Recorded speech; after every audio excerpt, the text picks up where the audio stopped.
Rekening Ustaz Dasat untuk keperluan masjid diblokir karena tidak aktif selama 3 bulan. Alhamdulillah, salawat dan salam kepada Rasulullah Muhammad SAW. Semoga para pengambil keputusan di negara ini tetap dalam lindungan Allah, berkat pekerjaannya jadi pahala dalam bekerja.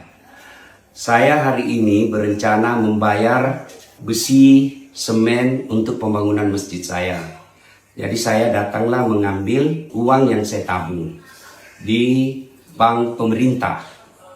Setelah saya tiba ternyata rekening saya diblokir karena tidak aktif selama 3 bulan.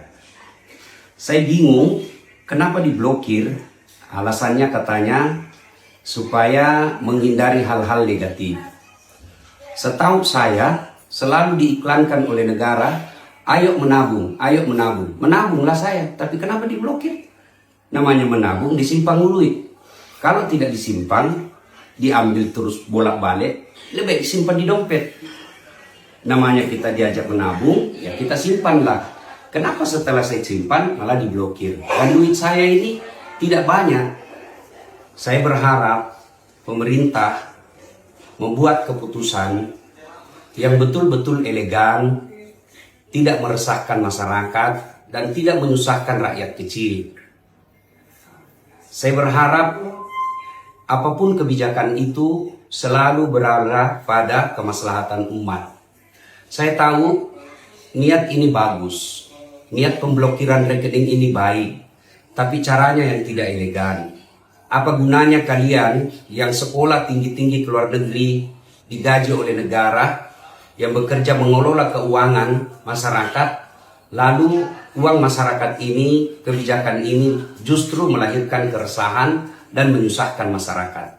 Saya tidak ahli di bidang perbankan, saya tidak ahli di bidang ekonomi, tetapi falsafah dari semua ada negara supaya bisa melayani masyarakat. Saya menabung untuk aman dan membantu negara, tapi ternyata saya diblokir. Mudah-mudahan hanya ini terjadi pada diri saya, tidak pada masyarakat yang jauh lebih kecil dari saya. Kepada pemerintah, ini jangan dianggap sebagai teror, jangan dianggap sebagai lawan. Anggaplah sebagai masukan dari rakyat untuk memperbaiki sistem pengelolaan keuangan negara. Saya yakin kalau niatnya baik, pasti Allah tunjukkan jalan yang baik. Saya Dasat Latif dari Kota Makassar. Assalamualaikum warahmatullahi wabarakatuh.